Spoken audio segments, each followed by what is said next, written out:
तो सज सज के सहज सकल सजनी वो आ पहुंची मंगल साज लिए।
बड़ा आनंद है दशरथ के आंगन में, देवता लोग एकत्र होने लगे।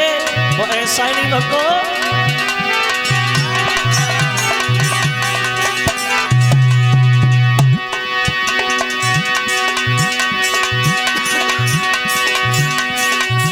सज सज के सेज सकल सजनी आप मंगल साज लिए। इंद्राणी उमा माई और देवियों से वेश किए।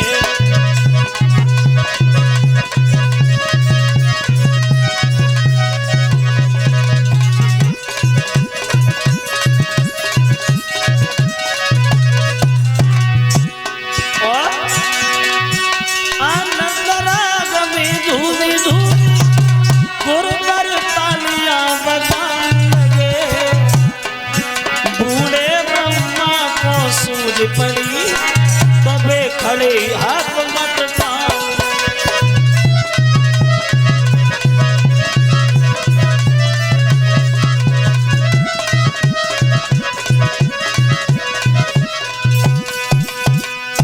बड़ा आनंद आ रहा है दशरथ के आंगन।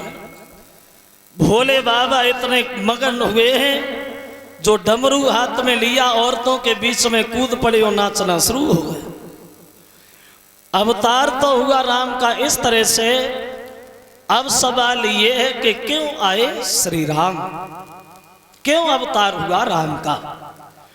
तो राम के अवतार के बारे में एक नहीं बल्कि कई एक प्रमाण मिले। क्यों आए राम, तो तुलसीदास ये कहते हैं कि भगवान को आने के लिए, भगवान को अवतार लेने के लिए कोई तारीख कोई तिथि निश्चित थोड़ी होती है कि इसलिए आए थे राम। फिर क्यों आए, तो तुलसीदास ने ये बताया कि जब जब हो धर्म की हानि और बाढ़े असुर अधम अभिमानी, तब तब प्रभु धरे विविध शरीरा और हरे कृपा निधि सज्जन पीरा। क्यों आए राम, तो तुलसीदास ने बताया जब जब पृथ्वी पे पापों का भार होता है, जब जब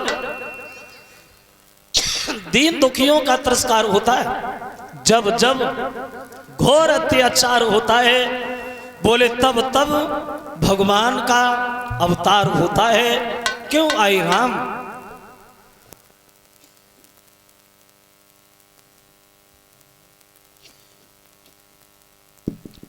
तो तुलसीदास ने ये कहा रावण कुंभकर्ण और मेघनाथ जब घोर अत्याचार ढाने लगे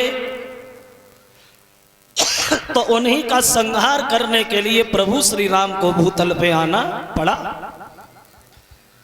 लेकिन दूसरे विद्वान ने इनकी बात फेल कर दी, बोले आए मगर इसलिए नहीं आए। फिर क्यों आए, तो वो अपने बुद्धि से एक प्रमाण देता हुआ बोला, सुनो, क्यों आए थे श्री राम?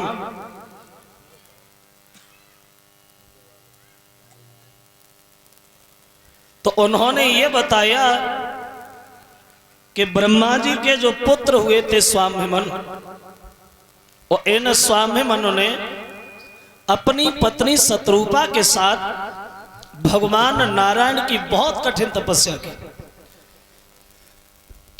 और जब तपस्या की तो भगवान बड़े मगन हुए, जवाब दिया, हम तुम्हारी भक्ति पे बड़ा प्रसन्न है, वरदान मांग लो। तो दोनों बोले, महाराज, और तो हम वरदान में कुछ नहीं चाहते, हम ये मांगना चाहते हैं कि हमारे घर में तुम्हारे जैसा पुत्र पैदा हो, हम तुम्हारे जैसा पुत्र चाहते हैं। तो भगवान बोले, भैया अब हम अपने जैसा कहां देखेंगे भैया, एक काम करो, तुम इंतजार करो, ये को त्रेता में जब तुम दशरथ और कौशल्या बनोगे तब हम तुम्हारे पुत्र राम बन के आएंगे। इसलिए आए थे श्री राम। लेकिन तीसरे विद्वान ने इनकी भी बात फेल कर दी, बोले आए मगर इसलिए नहीं आए। फिर क्यों आए? तो उसने ये बताया, एक बार कैलाश पर्वत पे भोले बाबा अपनी पत्नी गिरिजा को कथा सुना रहे थे। तो कथा सुनाते समय भोले बाबा ने गिरिजा से एक बात कही, सुनो गिरिजा, एक कल्प में भगवान का अवतार क्यों हुआ? बोले क्यों हुआ? तो भोले बाबा बोले, गिरिजा सुनो, क्यों आए थे श्री राम, क्यों अवतार हुआ था राम का? तो शंकर जी कहते, गिरिजा कि नारद श्राप वो दीन एक बारा,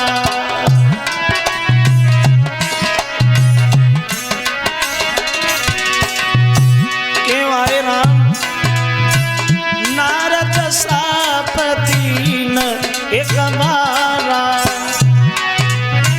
कल्प एक कहे लगे अवतारा।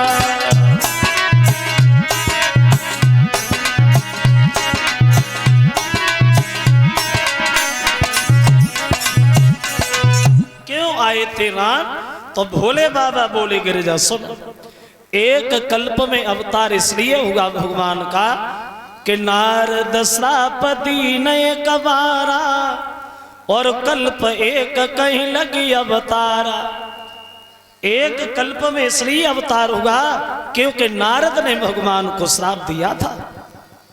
तो गिरिजा ने जब ये सुना तो गिरिजा आश्चर्य में पड़ी, बोले शंकर जी ये तो आप बिल्कुल गलत कह रहे हो कि नारद ने भगवान को श्राप दिया, क्योंकि नारद भगवान को श्राप दे ही नहीं सकते, पुजारी है, भगवान के सेवक है, और सेवक अपने स्वामी से कभी नाराज नहीं होता। तो आपने ये कह दिया कि नारद ने भगवान को श्राप दिए, तो बिल्कुल गलत बात है, मैं तो नहीं मानूंगा।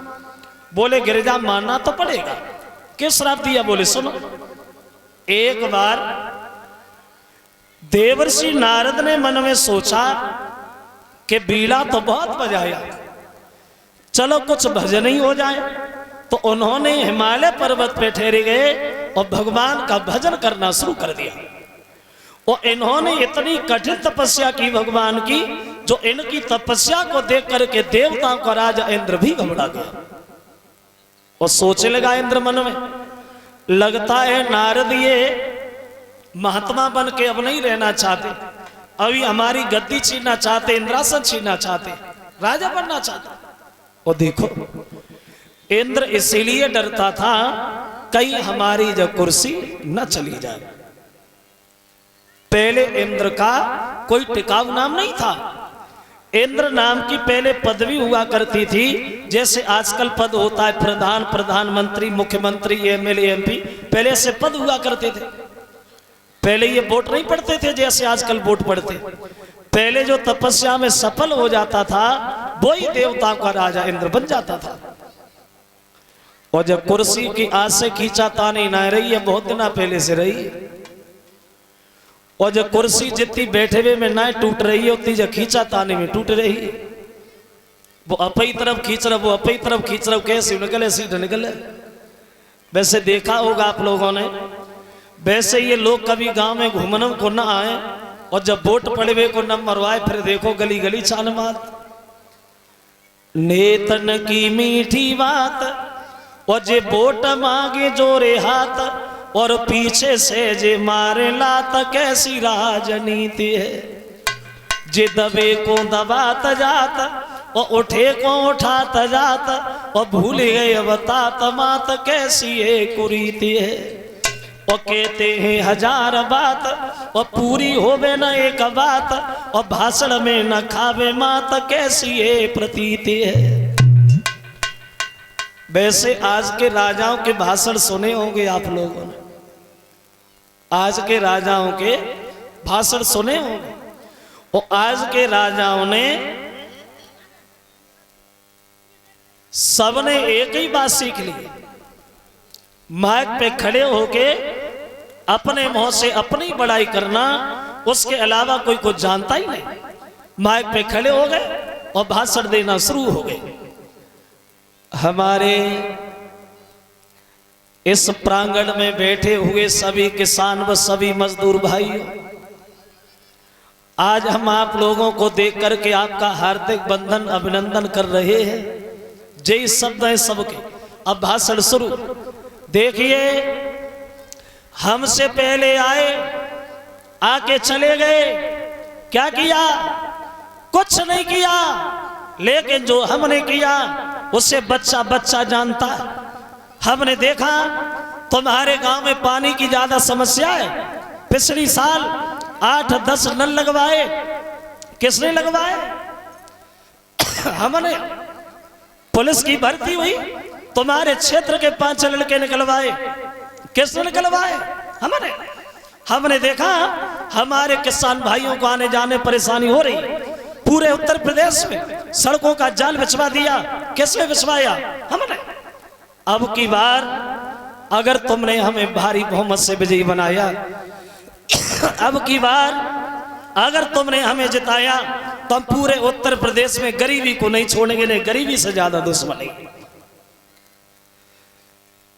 इन्हें तो ये कहना चाहिए कि हम गरीबों को ही नहीं छोड़ेंगे, और जो गरीब ही नहीं रहेंगे फिर गरीबी खाएंगे।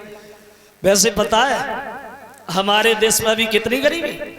आज के आंकड़ों में अपने देश की जनसंख्या है 1 अरब 40 करोड़ के लगभग।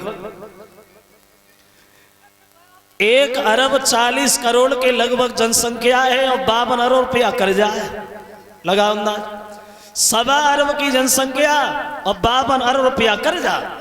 जो बच्चा भी पैदा नहीं हुआ, जो बच्चा भी अपनी माँ के पेट में पल रहा है, वो भी बच्चा 6,660 रुपए का कर्जेदार है। इतना निर्धन है अपना हिंदुस्तान। ये पैसा कहाँ गया? अरे गया कहाँ? जिससे जहां मिला